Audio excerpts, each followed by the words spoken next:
Assalamualaikum warahmatullahi wabarakatuh. Alhamdulillahirabbil alamin wa bihi nasta'in ala umuri dunya waddin.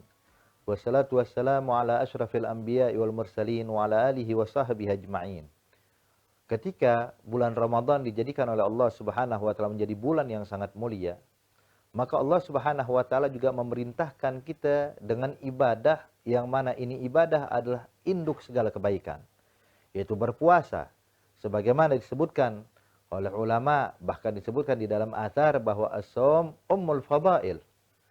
Puasa adalah induk segala macam fadilah, induk segala macam kebaikan. Maka Allah Subhanahu wa taala memerintahkan kita untuk mengisi bulan yang sangat mulia ini dengan ibadah juga yang sangat mulia, yaitu berpuasa. Perlu kita pahami hadirin dan mustami'in al-kiram, bahwa berpuasa baik itu di bulan Ramadan ataupun bulan lainnya, sesungguhnya ibadah puasa ini memiliki sesuatu hal yang luar biasa yang tidak dimiliki dengan ibadah-ibadah lainnya. Sebagaimana Rasulullah sallallahu alaihi wasallam bersabda di dalam hadisnya, yang mana beliau menyebutkan bahwasanya Allah Subhanahu wa taala berfirman di dalam hadis qudsi, Allah menyatakan kullu amal ibni Adam lahu illa shaum fa innahu li wa ana ajzibih. Allah menyatakan semua amal ibadah, salatkah itu, zakatkah itu, hajikah itu, atau ibadah apapun, kata Allah Subhanahu wa taala, fa inna lahu, maka itu akan diberikan terserah kepada orang yang melakukan ibadah tersebut, itu untuknya. Tapi puasa, kata Allah Subhanahu wa taala, fa innahu li, puasa itu khusus untukku, kata Allah Subhanahu wa taala, wa ana ajzi bihi, dan saya yang akan memberikan ganjaran khusus buat mereka. Jadi di sini Allah Subhanahu wa taala ingin menjelaskan kepada kita bahwa ibadah puasa memiliki kelebihan yang tidak dimiliki oleh ibadah lainnya.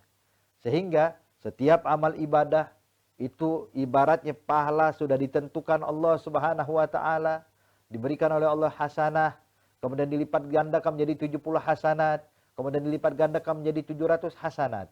Tapi kalau puasa, fa innahu li wa ana ajzibih, sedangkan ibadah puasa itu untukku, kata Allah. Dia tinggalkan makan untukku, dia tinggalkan minum untukku, dia tahan melampiaskan hawa nafsunya untukku, kata Allah Subhanahu wa taala. Maka saya yang maha dermawan, yaitu Allah, akan menganugerahkan dan memberikan ganjaran berapapun yang saya inginkan, kata Allah Subhanahu wa taala. Maka ya ahbab, anugerah yang diberikan Allah yang tidak dibatasi tentunya bakal jauh lebih banyak dibandingkan ibadah-ibadah lainnya. Dan juga disebutkan di dalam riwayat hadis yang lainnya bahwasanya nanti di hari kiamat ada pintu surga yang bernama Ar-Rayyan, yang mana nanti ketika manusia berkumpul di padang mahsyar, di masa-masa penantian saat itu akan terdengar seruan dari Allah, liyagumun shaimun, ayo yang berpuasa, yang melazimkan puasa, bangunlah kalian. Baik menjalankan puasa Ramadan tidak pernah ditinggalkan, diikutkan juga dengan puasa-puasa sunnah dia lazimkan. Maka nanti di akhirat kelak mereka akan mendengar seruan dari Allah, bangunlah hai orang-orang yang melazimkan puasa. Maka bangunlah mereka. Dari setiap masa, setiap abad, hadirin, dari mulai diutusnya Nabi Muhammad hingga yaumil qiyamah, orang-orang yang melazimkan puasa di setiap masa tersebut dikumpulkan oleh Allah Subhanahu wa taala. Begitu mereka sudah berkumpul, maka Allah perintahkan kepada malaikat untuk membukakan pintu surga yang bernama Ar-Rayyan.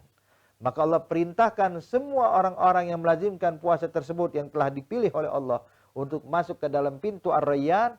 Setelah mereka masuk ke dalam pintu Ar-Rayyan, maka pintu surga Ar-Rayyan pun ditutup, dikunci rapat oleh Allah. Tidak satu pun manusia yang diizinkan masuk melalui pintu tersebut. Khusus hanya untuk orang yang melazimkan puasa.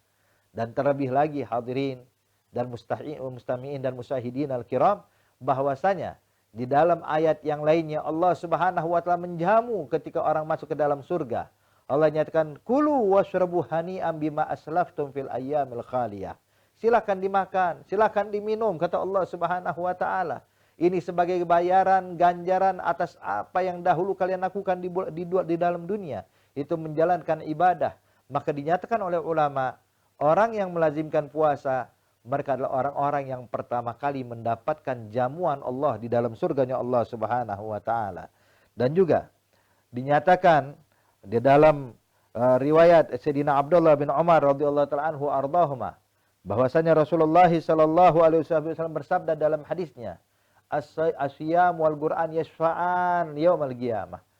Ibadah puasa dan membaca Al-Qur'an akan memberikan syafaat kepada orang yang menjalankan ibadah tersebut semasa hidup di dalam dunia. Puasa akan berkata kepada Allah, Rabbi, mana'tuhu at-ta'ama wasyarab wasyahwat fasyafi'ni fi.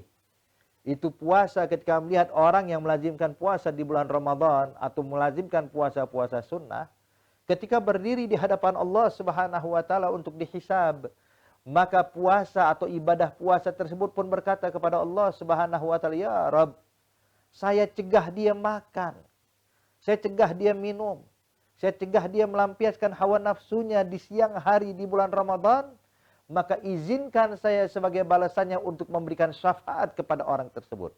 Maka diizinkan oleh Allah hingga orang tersebut mendapatkan syafaat dengan ibadah puasa Ramadan.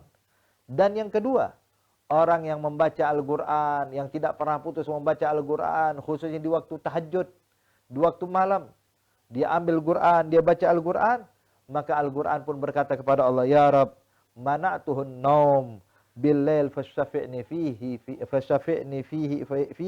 fayashfa'ana fihi. Dan Al-Quran pun mengatakan, ya Rabb, saya cegah dia untuk tidur di malam hari.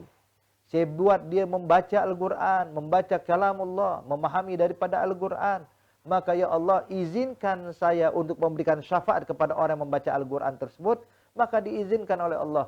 Maka kedua amalan tadi, puasa dan Al-Quran, memberikan syafaat kepada orang yang menjalankan ibadah tersebut di dalam dunia. Insya Allah puasa Ramadan kita saat ini dan bacaan Al-Quran yang kita lantunkan di bulan Ramadan ini kelak di akhirat akan memberikan syafaat buat kita sehingga kita terselamatkan dari azab api neraka Allah dan masuk ke dalam surga Allah.